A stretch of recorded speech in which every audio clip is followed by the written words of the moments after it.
Hello friends, स्वागत है आपका के वीडियो में। और ये काफ़ी इंपॉर्टेंट वीडियो है, खास करके जिनका एग्जाम मैथ्स का होता है। तो जब भी मैथ्स का एग्जाम होगा तो आपको ऑब्जेक्टिव टाइप में या शॉर्ट टाइप में इस टाइप का क्वेश्चन देखने के लिए जरूर मिलता है। आप चाहे कोई भी एग्जाम देंगे, चाहे आप 9th का 10th का या कोई भी कंपटीशन का एग्जाम देंगे, तो आपको इस टाइप का क्वेश्चन देखने के लिए मिलते रहता है। तो आपको क्या करना है कि इस वीडियो को आराम से एक बार पहले अच्छा से देख लेना है और उसके बाद आप अपनी कॉपी में लिख लेंगे, ताकि आपको क्या होगा कि मैथ जो है वो प्रैक्टिस का चाहिए।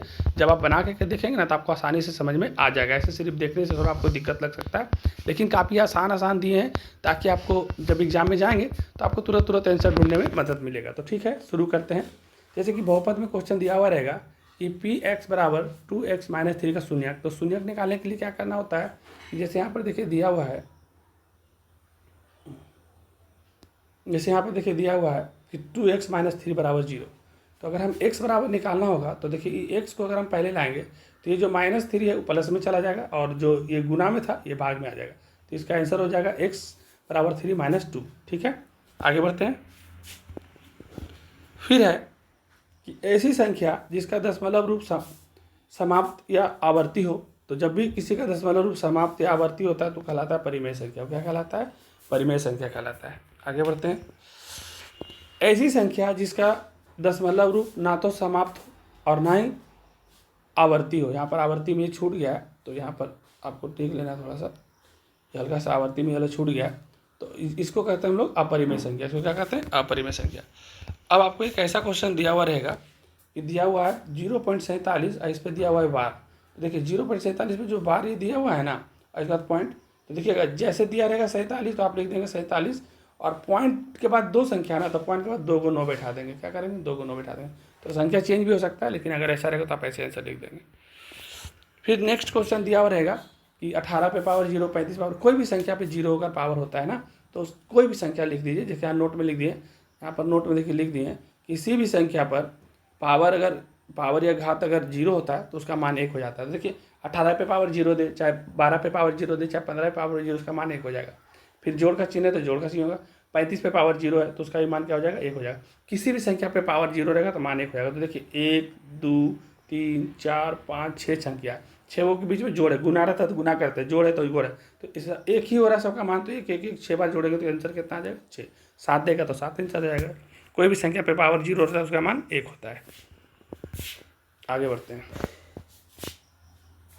फिर है कि ऐसी संख्याएं जो p बटा q के रूप में हो, जहाँ p तथा q पूर्णांक है और q नॉट इक्वल 0 है, तो परिमेय संख्या कहलाता है। कौन सा संख्या कहलाता है? जहाँ q नॉट इक्वल 0 होता है वो परिमेय संख्या कहलाता है। एक परिमेय संख्या तथा एक परिमेय संख्या का योगफल अपरिमेय संख्या होता है। एगो परिमेय संख्या तथा एगो अपरिमेय संख्या का योगफल हमेशा अपरिमेय संख्या होता है। सभी प्राकृतिक संख्याएं शून्य तथा ऋणात्मक प्रतीक संख्याओं के समूह को पूर्णांक कहा जाता है। और देखिए नेक्स्ट कि यहाँ पर दिया हुआ रहेगा 3√8 और 3√7। अब जब इस तरह दिया रहेगा तो इसको जब रूट से बाहर आएगा तो आएगा 2। क्या आएगा? होगा 2, है ना? ये नहीं होगा 2 गुना 2 गुना 2। तो इसको जब बाहर करेंगे 3 में से, तो 3 में से 1 बाहर होता है, 3 में से 1 बाहर होता है तो आएगा 2। यहाँ पर भी 3 गो है तो 27 है, तो 3 गुना 3 गुना 3 करेंगे, 3 तिया 9 तिया 27, तो 3 में 1 बाहर होता है। देखिए 1 बाहर हुआ तो आया 2, और 1 बाहर आया तो 3 है, बीच में जोड़ का 3, तो 3 और 2 कितना हो जाएगा? 5। तो इसका आंसर आप कितना लगाएंगे? 5। फिर इसी तरह से देखिए क्वेश्चन और दिया हुआ है, इसको देख लीजिए।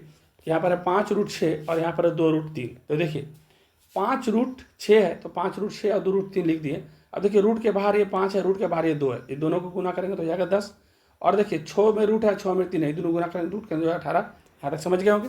अब देखिए 10 को 10 लिख दिए। 18 को कैसे बाहर कर सकते हैं? तो 3√2 में बाहर कर सकते हैं। क्यों? क्योंकि 3 को हम 3 बार पढ़ेंगे तो हो जाएगा, 3 को 3 से करेंगे गुना, 3 तिया हो जाएगा 9, और 9 दूनी 18, ऐसे लिख सकते हैं। अब देखिए 10 तो 3 दोनों बाहर हो गया, तो 10 तिया हो जाएगा 30√2। तो 30√2 आंसर को आप ध्यान रखिएगा। बहुपद है 6x square, 6x square minus 6x square plus x minus 6x square plus x - 2 का घात। तो देखिए जो घात है सिर्फ 6x स्क्वायर पे है ना, तो सबसे बड़ा घात किस पे है? तो x स्क्वायर पे है। तो x स्क्वायर पे सबसे बड़ा घात है, यानी इसका घात कितना है? 2 है, तो 2 ही आंसर हो जाएगा। आगे बढ़ते हैं। काफ़ी इंपॉर्टेंट है, इसको पूरा वीडियो को जरूर लास्ट तक देखिएगा। सारा क्वेश्चन इंपॉर्टेंट है, निश्चित रूप से एग्जाम में आने का चांसेस रहेगा।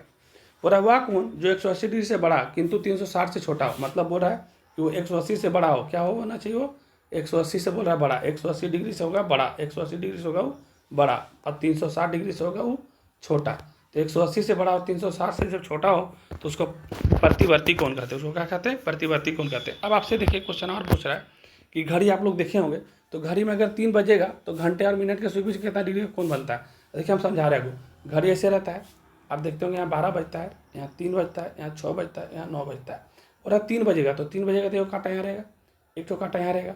ये 12-3 के बीच में 1 बजेगा, 1-2 बजेगा, बजेगा कि नहीं? तो देखिएगा घड़ी का में क्या होता है ना कि यहाँ से यहाँ तक 12 से 1 जाने में यहाँ पर देखिएगा 5 मिनट लगता है। कितना मिनट लगता है? 5 मिनट। तो देखिएगा 1 मिनट में 6 डिग्री का कोण बनता है। 1 डिग्री में कितना मिनट में 6 कितना डिग्री कोण बनता है? 6 डिग्री का।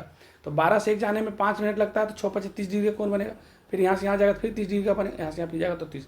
तो देखिए यहाँ से यहाँ जो कोण है कौन सा डिग्री का है? 90 डिग्री का। तो यहाँ पर देखिए हम लिख दिए कि 3 से घड़ी मतलब 3 बजे घड़ी में घंटे तथा मिनट के सुइयों के बीच 90 डिग्री का कोण बनता है, और घड़ी में 1 मिनट में 6 डिग्री का कोण बनता है। अगर 1 मिनट का अंतर रहेगा दोनों कांटा के बीच में तो 6 डिग्री का कोण बनेगा।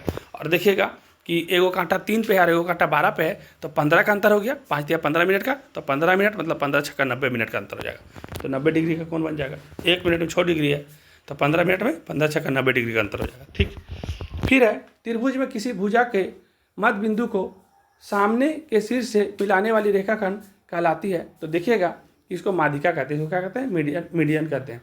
तो त्रिभुज में किसी भी भुजा के मध्य बिंदु को सामने के शीर्ष से मिलाने वाली रेखाखंड को माध्यिका कहते हैं।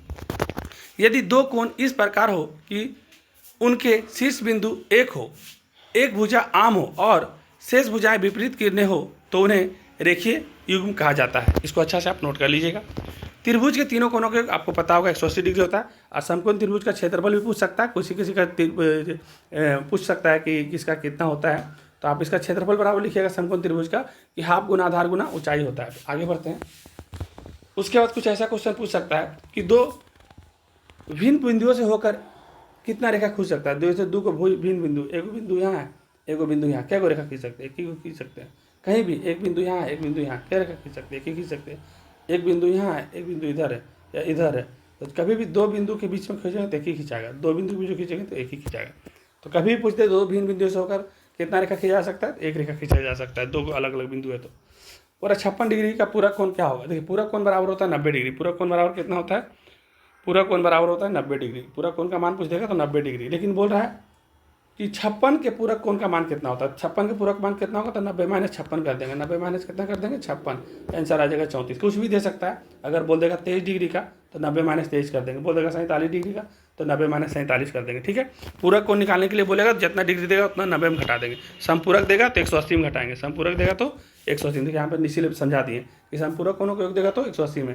तो अगर 133 डिग्री निकालने के लिए दिया तो 180 में से 23 का, अगर 23 डिग्री का दे देगा, अगर 123 डिग्री का दे दिया, बात का मतलब कि 123 डिग्री का दे दिया तो 123 डिग्री का देगा तो 180 माइनस 23 कर देंगे। 180 माइनस जब 23 करेंगे तो आ जाएगा यहाँ पर कितना? 57 डिग्री आ जाएगा। कितना आ जाएगा? 57 डिग्री आ जाएगा। तो कुछ भी दे सकता है। देखिए हम आपको समझा दिए कि जब भी पूरक बोलेगा तो 90 डिग्री में घटाएंगे और समपूरक बोलेगा तो 180 में घटाएंगे। याद रखिएगा। यदि 2 पूरक कोण आपस में बराबर हो तो प्रत्येक कोण का मान, यदि 2 पूरक कोणों का आपस में बराबर हो तो प्रत्येक कोण का मान, तो पूरक कोणों का योग होता है 90 डिग्री और दोनों बराबर होगा तो 90 को हम 2 से डिवाइड कर देंगे तो 45 होगा। तो इसको 45 डिग्री में आंसर आप लगा लेंगे। उसके बाद है कि ऐसा क्वेश्चन दे देगा 68, 34, 46, 35 नंबर कुछ भी दे सकता है। बोलेगा परिसर निकालिए, रेंज निकालिए। तो जब भी रेंज निकालने के लिए बोलेगा ना तो परास या परिसर उसको जो भी लिख सकते हैं। तो अधिकतम माइनस न्यूनतम होता है। इसमें सबसे ज़्यादा लिखा हुआ 97, कम लिखा हुआ 15, दोनों में घटा देंगे। वहाँ पर कुछ भी आंसर दे सकता है, कुछ भी क्वेश्चन दे सकता है। तो क्वेश्चन चाहे जो भी दे, जब भी परिसर या रेंज निकालने के लिए बोलेगा तो अधिकतम माइनस न्यूनतम कर दीजिएगा, ज़्यादा से कम में घटा दीजिएगा, आंसर आ जाएगा। फिर जिस वर्ग का मध्य बिंदु लिया जाता है यानी क्लास वर्ग, वर्ग चिन्ह कहा जाता है। तो जिस वर्ग का मध्य बिंदु लिया जाता है उसको वर्ग चिन्ह कहते हैं। मध्य बिंदु हम आप लोग को बताए थे और वर्ग चिन्ह निकालने के लिए बताए थे क्या आता है वर्ग चिन्ह। तो इसे दिया हुआ 1937, तो दोनों को जोड़ के 2 से भागा देते हैं। वर्ग चिन्ह कैसे निकालते हैं? तो दोनों को जोड़ देते हैं। वर्ग चिन्ह निकालने का मतलब है कि दोनों को जोड़ करके और 2 से भागा देते हैं। वर्ग चिन्ह कैसे निकालते हैं? तो जैसे 1937 है तो 1937 को जोड़ करके और 2 से भागा देंगे।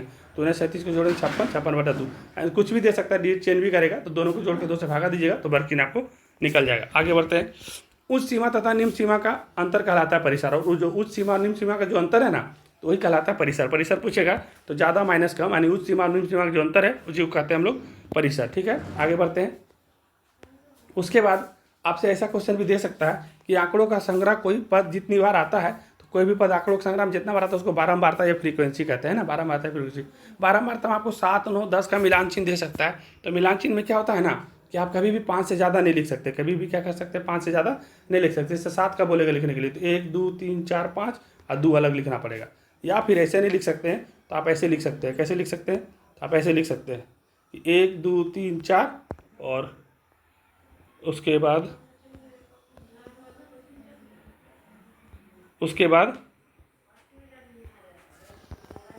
पांचवा लाइन को काट देंगे। पांचवा लाइन को क्या करेंगे? काट देंगे। पांचवा लाइन को करना क्या, इधर आ नहीं रहा इसमें, ठीक है छोड़ दीजिए, मैं ये गड़बड़ हो गया है तो इसको अभी रहने देते हैं। तो आप अब ऐसे करेंगे, जैसे 7 रहेगा तो 4 देगा 5 काट देंगे, 2 अलग लिख देंगे। 9 देगा तो 5 काट 4 का 2 लिखेंगे, एक को 5 काट देंगे, 9 हो जाएगा। समझ गए होंगे। फिर व्यापक रूप से ax by प्लस c, तो ये एक सरल रेखा, ये क्या है? एक सरल रेखा निरूपित करता है। फिर 5 सेंटीमीटर 18 सेंटीमीटर 23 सेंटीमीटर भुजाओं का त्रिभुज अर्ध परिमित होगा। तो जब भी अर्ध परिमित बोलेगा ना तो सबको जोड़ के आधा कर दीजिएगा, सबको जोड़ के क्या करिएगा? आधा करिएगा, सबको जोड़ करके आधा कर दीजिएगा। ठीक है। क्षेत्रफल की इकाई क्या होता है? तो क्षेत्रफल का इकाई वर्ग मीटर होता है।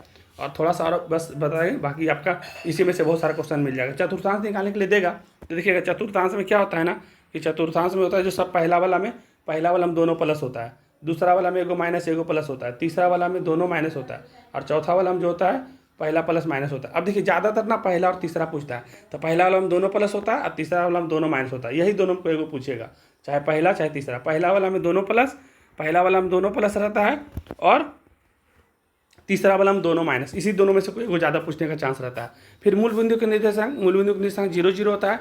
और कार्तीय तल में किसी बिंदु की दूरी स्थिति बताने वाली ऊर्ध्वाधर रेखा, तो कार्तीय तल में किसी बिंदु का स्थिति बताने वाली ऊर्ध्वाधर रेखा y-x कहलाती है। तो ठीक है, इस वीडियो का भी हम समाप्त कर रहे हैं क्योंकि मेरे पास टाइम थोड़ा कम है। कल कुछ लोगों का कमेंट आप लोग का आया था, हम देखे थे, कुछ लोग का फ़ोन भी आया, लेकिन हम अपना काम में लगे हुए हैं। लेकिन आप लोग ध्यान रखिए कि ये सबको अच्छा से लिख लीजिए। ये सिर्फ 9 में नहीं, आपको 10th में भी आगे के एग्जाम में भी काम देगा। और बाकी मेरे पास कोई टाइम बच जाता है, और 10 वाले भी अगर इस वीडियो को देख रहे हैं, चाहे आपके कोई पहचान का, तो बोल दीजिएगा कि मेरे पास टाइम थोड़ा कम है, लेकिन हम कोशिश करते हैं कि 8 बजे तक आप लोग के लिए जो इंपॉर्टेंट हो सकता है वो हम लेकर के आ रहे हैं। तो ठीक है, अगर हमारा मेहनत आपको पसंद आ रहा है तो लाइक करिए, और जो सब्सक्राइब नहीं किया जल्दी सब्सक्राइब करिए। जैसे ही 1000 सब्सक्राइब होगा तो आप कल रात में देखे होंगे कि एक हम छोटा सा वीडियो अपने से बनाए थे, लेकिन वो स्मार्ट बोर्ड नहीं रहने के कारण उसमें थोड़ा मोड़ा लिखने उखने में, लिखावट में देख रहे होंगे थोड़ा अंतर आ रहा है। तो अब स्मार्ट बोर्ड आएगा कुछ दिन में, और बाकी आप लोग के लिए फ्री में जो भी मदद हो सकता है वो करेंगे। तो धन्यवाद, इस वीडियो को समाप्त कर रहे हैं।